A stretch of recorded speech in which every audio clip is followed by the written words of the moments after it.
जी crime story में मैं हूं आपका होस्ट नईम हनीफ और इस वक्त लाहौर में एक गुमसान की जंग चल रही है और दो ग्रुपों की लड़ाई जो है वो इतनी शिद्दत अख्तियार कर रही है और कई दहाइयों से चलने वाली ये जो लड़ाई है उसमें इतनी शिद्दत अब आ गई है कि बहुत कम वक्फे के साथ एक कत्लो गारतगरी का सिलसिला जो है वो शुरू हो चुका है, जो लाहौर पुलिस के लिए भी दर्दे सर बनता जा रहा है। अब ये अनासर जो हैं वो किस तरह कंट्रोल किए जा सकते हैं और ये सिलसिला और ये दो खानदानों की जो लड़ाई है जिसमें एक खानदान की 3 नस्लें जो हैं उनका कब्रिस्तान बन चुका है, ये कहां थमेगी, ये जानने के लिए हमारे साथ मौजूद हैं मारूफ क्राइम एनालिस्ट सैयद फुरकान शाह साहब। Welcome to the show sir. Sir thank you, welcome. अच्छा शाह जी, ये जो बताइए कि ये सिलसिला जो है, ये दो खानदानों की जो लड़ाई है, पहले तो जो है वो साला साल जो है इस पे गुरैकियां होती होंगी और बिला ट्रका वाला कत्ल हो गए। उसके बहुत साल बाद 2010 में जाके टीपू ट्रका वाले का मर्डर हो गया और 2024 में अल्लाह ताला ने जो है वो अमीर बलाज की मौत लिखी थी।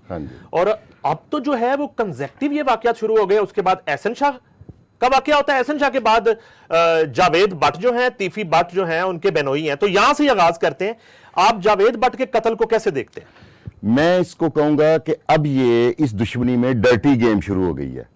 देखे ना, किसी की बहन को गोली मारनी, बहनोई को गोली मारनी, अगर उसका बहनोई दुश्मनदार होता या कुछ और होता, उसकी पिछली सीट पे बच्चे नहीं बैठे होने थे, उसकी पिछली सीट पे गनमैन होने थे, उससे आगे गाड़ी होनी थी, उससे पीछे गाड़ी होनी थी।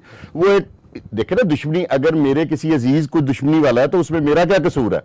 किसी की बहन को गोली मारना, किसी के बहनोई को मर्डर कर देना, ये अब डर्टी गेम शुरू हो गई है। ये कुछ दिन पहले भी मैंने एक किसी चैनल में इंटरव्यू देते हुए कहा था कि अब ये वाकया शुरू, और इस डर्टी गेम के बाद, क्योंकि ये चौथी पीढ़ी की लड़ाई है, बलाज के परदादा का भी मर्डर हुआ था, उसके बाद ये तकरीबन 30-35 साल में पहली दफा तीफी भट्ट जो है ना ग्रुप, वो पहली दफा मदई बना और अपनी ब्लड का, देखे ना, बहन को गोली लग गई। इससे पहले जितने वाकयात हुए उसमें तीफी भट्ट ग्रुप जो है वो मुल्जम पार्टी रहा है, हमेशा मुल्जिम रहे हैं, पहली दफा मुद्दई बना है। हाँ, टीपू फैमिली को जो आम जो दुनिया है ना वो उसको मदई घराना कहती है।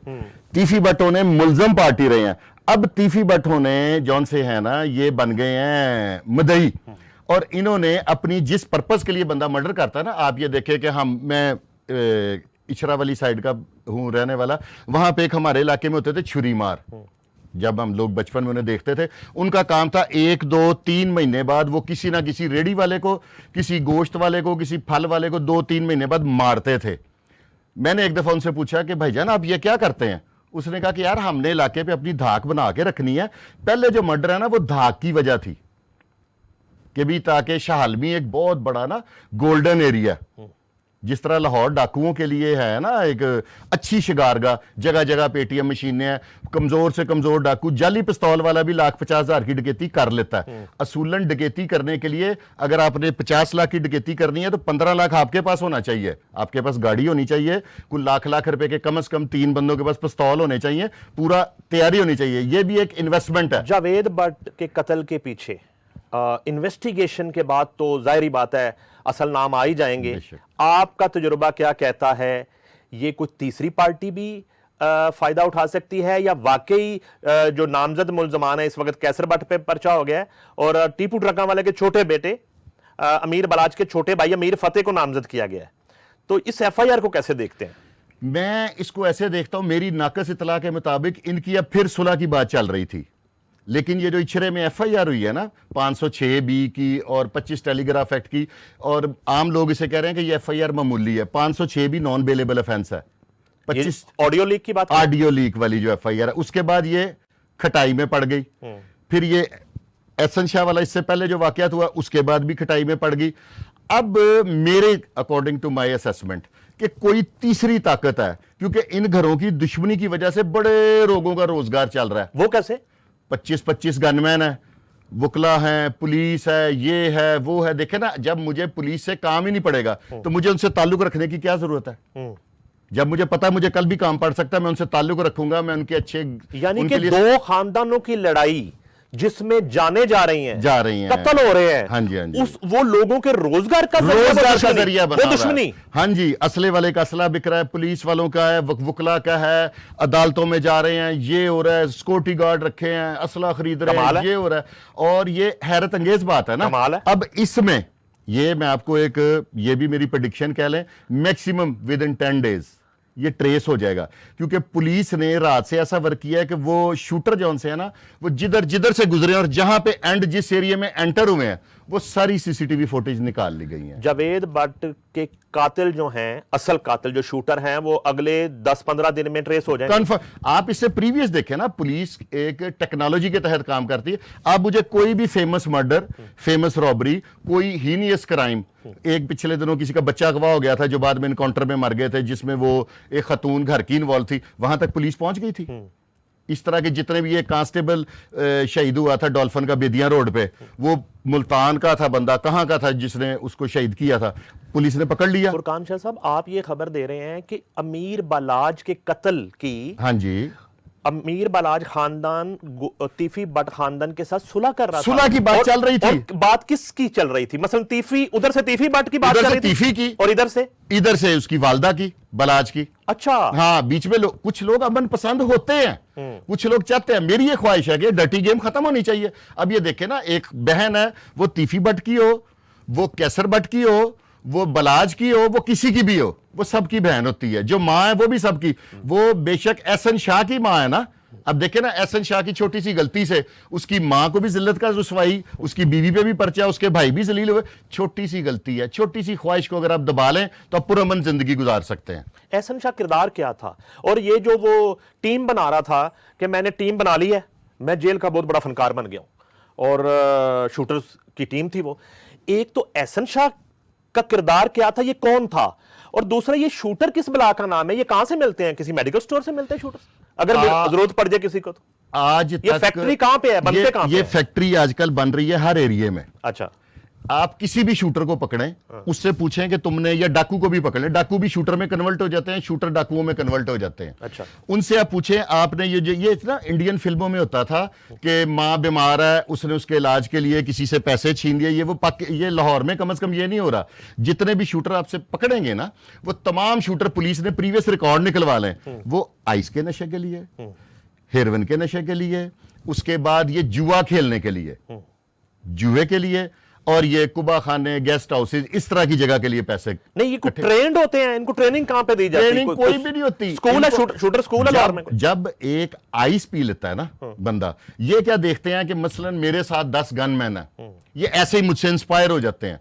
इनके हालात बेसिक, आपने आज तक जितने शूटर देखने हैं ना, लोअर मिडिल क्लास के होंगे। आप तकरीबन जितनी, मैं 30, 35, 40 साल तक का आपको रिकॉर्ड, आप नाम लें बंदे का, मैं आपको हनीफा लगा लें, फलाना हनीफा पहले राज था, उसके बाद वो बहुत उसकी प्रमोशन होगी, वो बिल्ले ट्रकों वाले का गनमैन हो गया। गनमैन का और राज का लेवल, या मजदूर का, सॉरी, पहले मजदूर था, फिर राज हुआ, फिर गनमैन हो गया। तो ये क्या लेवल है? लोअर मिडिल क्लास के लोग। आप उस हनीफे की बात कर रहे हैं जिसने बिला ट्रका वाले को कत्ल किया था। हनीफा बाबा, दो भाई थे, उनका स्टेटस। इसके अलावा आप किसी का जिक्र करें, फरदौस खां एक लाहौर में हुआ बहुत बड़ा, उसका स्टेटस है, उसकी मां बेचारी लोगों के घरों में बर्तन मांजती थी। इस लेवल के लोग हमारे माशरे में एक प्रॉब्लम हो गई है। हमारे माशरे में यह प्रॉब्लम हो गई है कि मेरे पास अगर अच्छी गाड़ी है, अच्छा लिबास है, अच्छे कपड़े हैं, किसी ने यह नहीं मुझसे पूछना कि ये तुमने कैसे लिए हैं। उसने ये देखना है कि हम उसकी इज्जत करेंगे। एक आदमी थॉरोली ऑनेस्ट है, वो ट्यूशनें पढ़ाता है, वो मजदूरी करता है, वो क्लर्क है, वो पीएन है, वो सिक्योरिटी गार्ड है, हमने उसको रिस्पेक्ट नहीं देनी। शाह जी, अमीर बलाज के कत्ल में एहसन शाह के किरदार को आप कैसे देखते हैं? उसका क्या रोल था? घटिया तरीन किरदार था। उसकी वजह से पूरे जो है ना, आपने अगर इंडिया का मीडिया लगाया हो तो उन लोगों ने बड़े बड़े बैड कमेंट्स उस एक बंदे के लिए।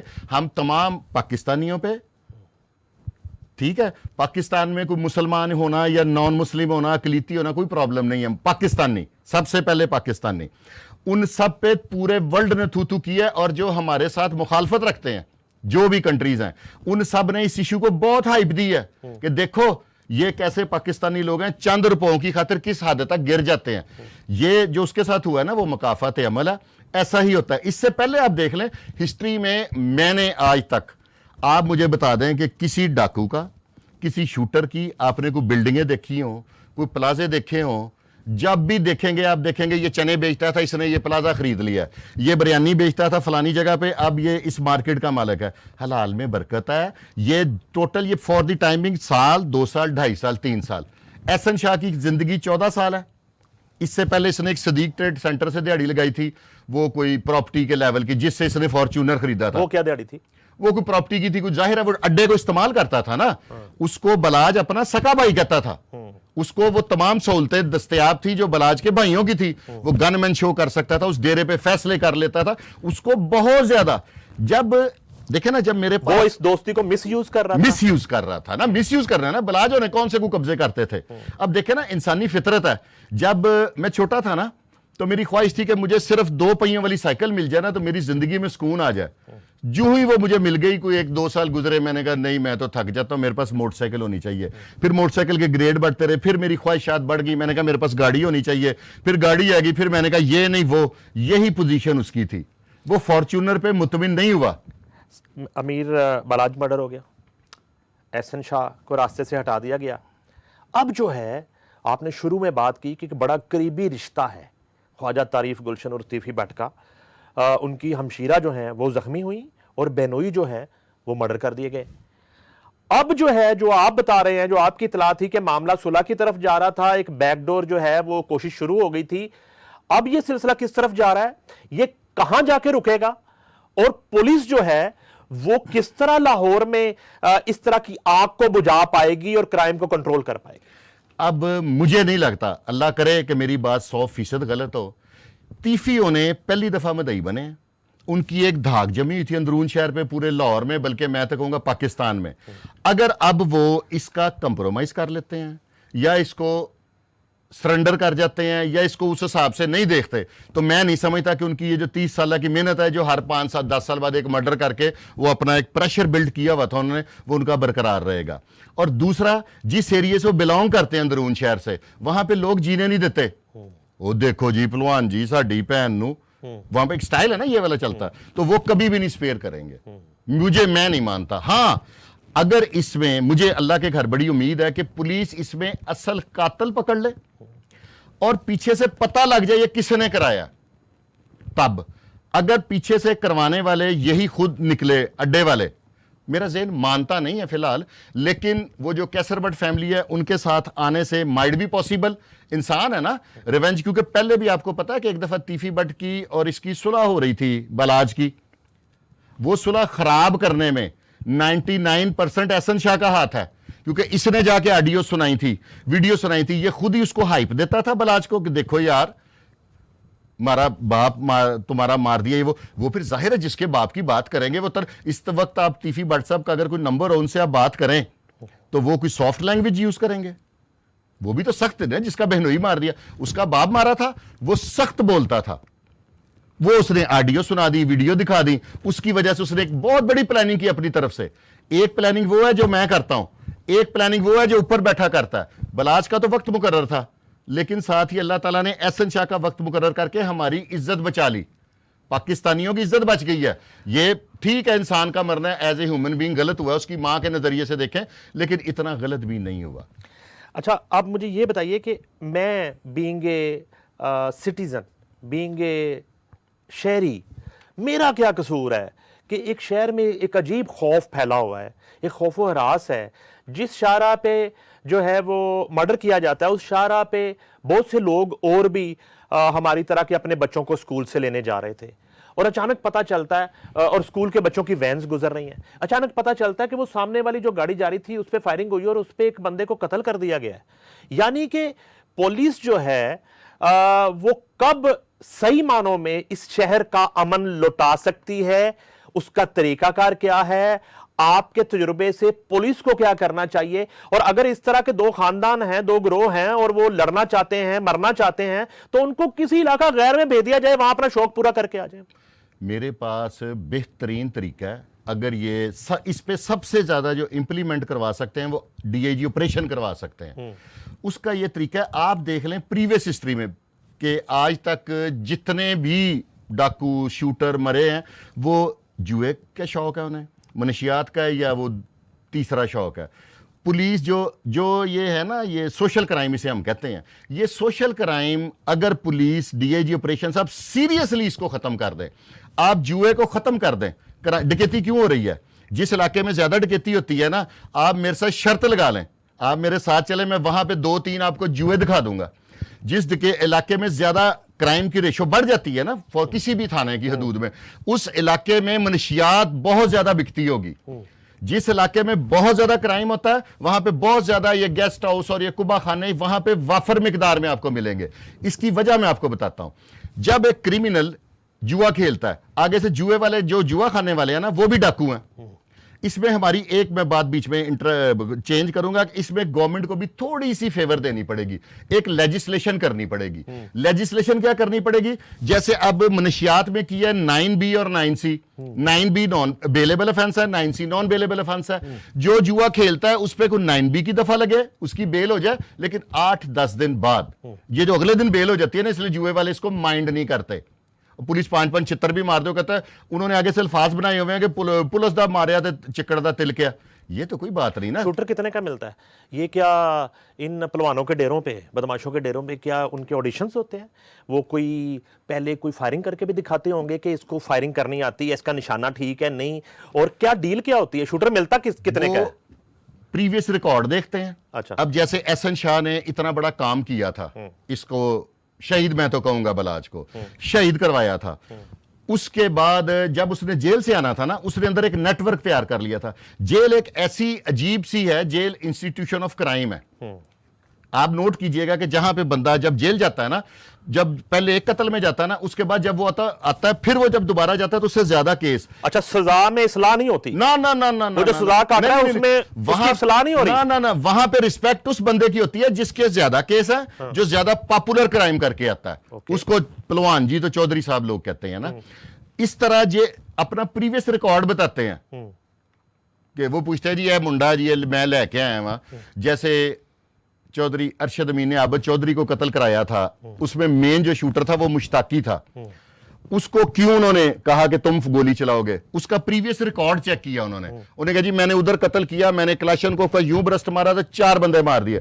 उसने अपनी जो, मैं आपको कैसे समझाऊं कि जैसे जॉब के लिए नहीं वो सीवी, अच्छा, यही तो मैं पूछ रहा हाँ, ये सीवी दिखाते हैं। अच्छा, कि भाईजान वो फायर मैंने मारे थे। हाँ। वो देखो जी, मैं वो अब एहसन शाह ने जब बाहर निकला, उन्होंने कहा देखो मैं मरवाया नहीं।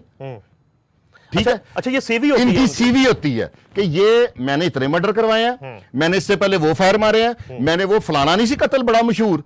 जितना मशहूर उसने क्राइम किया होगा ना, उतना उसका रेट होगा। लेकिन अब शूटरों जवाल पजीर हो गए हैं, जुआरिये हैं, आइस ने सबका बेड़ागर कर दिया। अब ऐसे भी शूटर हैं जिसको 5,000 की आइस देके बंदा मरवा लें। अब वो खत्म हो गया, पहले लाखों वाला था ना, अब रुल गया। अगर ये मुतलका अफसरान ये 3 क्राइम खत्म कर दें, लाहौर में बिल्कुल क्लीन कर दें, प्ले जुआ, मनशियात और कुबा खाने।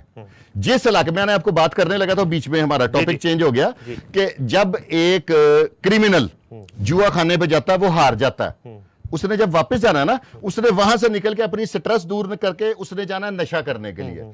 नशे के बाद उसने अपनी एंटरटेनमेंट के लिए चले जाना है। उसने वहां से इजी अर्निंग है ना, उसको क्या लगे कि उसने कौन सा नौकरी करनी है, उसने वहां से निकलना है, कोई डकैती कर लेनी है। ये जो स्ट्रीट क्राइम हो रहा है ये इसी वजह से हो रहा है। राइट, ठीक हो गया। वो नशा करके निकला, आइस वाले अब ये फैसिलिटेशन दे दी हुई है कि अगर आप लेके ना जाना चाहें तो आप यहां पे भी अपना कोटा पूरा कर लें। वो वहां से आइस से कैसा नशा, उसके बाद आप ये हिस्सा माउफ हो जाता है, वो फिर निकलता है, फिर क्राइम करता है। वो किसी ऐसी जगह चला जाता है, किसी मसाज सेंटर चला जाता है, या उसका वहां पे 10,000 का उसका माइंड होता है कि मैंने 10,000 खर्च करना है, वहां पे उसका 30,000 50,000 खर्च हो जाता है, वो फिर निकलता है, फिर वारदात का। आप ये 3 क्राइम खत्म कर दें, मैं देखता हूं वारदात, अब भी क्राइम की रेशियो कंट्रोल, लेकिन कोई इतनी कंट्रोल नहीं। अब तो ये डर्टी गेम की तरफ आ गया ना। मनशियात पे तो पूरा आपके साथ एक एपिसोड करेंगे। आखिर में मुझे एक बात बताएं कि आपकी बातों से मुझे ये लग रहा है कि ये जितने बड़े नाम है, जितने मैं नाम ले लेता हूं, मैं नाम ले लेता हूं, मैं ले लेता हूं नाम, कि अगर तीफी बट जो है, गोगी बट जो है, इवन ट्रकन वाला खानदान जो है, ये जो बड़े नाम है, ये तो आके हलफ भी दे सकते हैं कि हमने तो अपने हाथों से आज तक मक्खी भी नहीं मारी। नहीं, तो ये फिर सारा काम उजरती कातलों के जरिए सर ये देखे ना, एहसन शाह ने, लोग उसे इनोसेंट कह रहे हैं, वो कितना बड़ा प्रेलनर है जब उसने मर्डर कराना तो वो उम्रा करने चला गया। अब ये देखे ना, ये लोग एलिबाई बनवा लेते हैं। और अभी भी उसने ये कहा कि मैं एक माह के लिए सऊदीया चला जाओ। इसको कहते हैं एलिबाई। एलिबाई, अच्छा, समझ गए? Right, alibi. अब यहां पे ये हुआ है कि अब ये जो एफआईआर दर्ज हुई है, ये जो कल रात को मर्डर की जावेद भट्ट वाली जो एफआईआर दर्ज हुई है ना, इसको कहते हैं खुली एफआईआर। इसमें उन्होंने किसी का स्पेसिफिक रोल नहीं बताया। इसने फायर मारा, जब इसमें से कोई एक गोली ऐसी होगी कि जिसकी वजह से उनकी मौत वाकया हुई होगी, ठीक है, वो जिस पे पड़ जाएगी ना मौत वाकया, वो कंफर्म सजाए मौत होगा। अब ये खुली एफआईआर दे दी गई है पुलिस की मशावरत से। मेरी तो ये भी तला है कि ये दूसरी दरखास्त है। अच्छा, पहली दरखास्त में क्या था? पहली दरखास्त में वो किसी पुलिस अफसरान को इन्वॉल्व कर रहे थे। अच्छा, हाँ जी, अच्छा। और ये भी डर्टी गेम का हिस्सा है। एक पुलिस अफसर अगर किसी क्रिमिनल को पकड़ता है, ये गलत करता है? आप मुझे बताएं। नहीं, बिल्कुल ठीक करता है। पुलिस बुरी है ना? हाँ। ठीक है, सारा कुछ जो लोग कहते हैं अपने आप को हाइप देने के लिए पुलिस को गलत कहते हैं। तो उधर भी तो एहसन शाह को पकड़ा था शकील भट्ट ने, तो उसके मर्डर की प्लानिंग, जो पकड़ने की वजह से उसका जुर्म बन गया ना। जी। मैं अभी यहां से बाहर निकलता हूं, पुलिस दुश्मन है हमारी, अभी ये मेरे से कोई मोबाइल छीन लेता है या मेरे पे कोई तकलीफ आती है, सबसे पहले मैं किसको बुलाऊंगा? किसी अपने को। ये 15 क्या है? अपने है ना। मैं आपसे मोबाइल लूंगा, अब किसी और से ले लूंगा कि ये जी मुझे 15 करवाएं, मैंने, मेरी मजबूरी है, मेरे से मोबाइल छिन गया। पुलिस को हम बुरा भी कहते हैं, पुलिस अपनी भी है, पुलिस बचाती भी है हर तकलीफ में, हर मुसीबत में। तीफी भट्ट के बहनोई का जब मर्डर हुआ तो उसने किसको बुलाया मदद के लिए? 15 हुई है, 15 पुलिस को बुलाया। बिल्कुल, तो पुलिस हमारी दोस्त भी है। अच्छा, पहली दरखास्त में पुलिस अफसरान को, पुलिस कोई 2 पुलिस अफसरान थे, फिर बाद में उन्होंने कहा हम एक को निकाल देते हैं, एक को रखेंगे। अच्छा, लेकिन वो फिर अफसरान अब मजबूत तगड़े अफसर हैं, उन्होंने कहा नहीं, ऐसी एफआईआर ही नहीं देनी। उसकी मजबूरी ये थी कि पुलिस वाले ब्लैकमेल हो जाएं और वो सरेंडर कर जाएं। फिर दूसरी एप्लीकेशन आई। हाँ जी, दूसरी। अच्छा, ये जो लेट हुई है एफआईआर रात को, हाँ, वो इस वजह से हुई? हाँ जी, अच्छा, इस वजह से। नहीं तो ये एफआईआर तो 1 घंटे में दे देनी चाहिए थी, और ये खुली एफआईआर दी गई है। इसमें किसी पे स्पेसिफिक रोल नहीं किसी का अदा किया कि उसने गोली मारी जो मेरी वालदा को लगी, उसने गोली मारी जो मेरे ऊपर वाले हिस्से में लगी। अच्छा शारी, इसमें जो जख्मी शाती हैं, जो आप टर्म यूज करते हैं, उसकी वालदा, उनका रोल अब बड़ा इस मुकदमे के हवाले। जख्मी शाती से मजबूत मर्डर में या किसी भी और क्राइम में इससे मजबूत एविडेंस कोई नहीं है। ये सबसे सॉलिड एविडेंस है, क्योंकि at the time of occurrence उनकी प्रेजेंस वहां पे साबित होती है उसी वकूए में। अगर ये पुलिस को मैं थोड़ा सा, मैं तो नहीं समझा सकता सूरज को चिराग दिखाना, ये अगर उन मियां बीवी की घर से निकलते हुए रास्ते से सीसीटीवी फुटेज साथ लगा देना, तो इससे प्रूफ, ऊपर से वो जख्मी है उनकी जो बेवा है, तो मैं नहीं समझता कि इससे मजबूत वो वो मौके पे है। सिर्फ आजकल एक स्टाइल चला हुआ है कि जी मेरी आप सीडीआर निकलवा लें। ये जो मोबाइल है ये हमारी बॉडी के साथ वेल्ड हुआ है। नहीं, मैं यहां पे आपके पास मोबाइल रख के तो मैं जाके कोई कहीं दूर गार्डन टाउन कहीं को वारदात करके वापस आऊं, भाईजान मेरा मोबाइल है, मैं आपके पास चार्जिंग पे लगा जाऊं। अच्छा, मैं तो था ही नहीं। हाँ, मैं तो था ही नहीं। ये कोई, मैं नहीं इसको मानता। ये अली भाई जी मैं सऊदी अरब था, मैं फलाना था, ये कानून की आंखों में धूल झोंक ले, क्योंकि कानून ये कहता है कि 1000 गुनाहगार छोड़ने पड़ते हैं ना, छोड़ दो, एक बेगुनाह अंदर नहीं रहना चाहिए। आपका यह कहना है कि 10 से 15 दिन में जावेद भट्ट जो हैं उनका कत्ल ट्रेस हो जाएगा इंशाल्लाह। सैयद फुरकान अली शाह मारूफ क्राइम एनालिस्ट हमारे साथ मौजूद थे। हमने जहां एहसन शाह के रोल की बात की और शूटर्स की फैक्ट्री को भी आज हमने पहली दफा डिस्कस किया कि ये शूटर कहां से मिलते हैं, कैसे ट्रेन होते हैं, कैसे दरियाफ्त होते हैं। और ये भी हमें बताया सैयद फुरकान शाह साहब ने कि मंशियात फरोशी, जुए के अड्डे और कहबा खाने अगर बंद कर दिए जाएं तो ये कत्लो गारत का और उजरती कातलों की कार्रवाइयों का सिलसिला भी रुक जाएगा। अगले प्रोग्राम के लिए इजाजत दीजिए। खुदा हाफिज।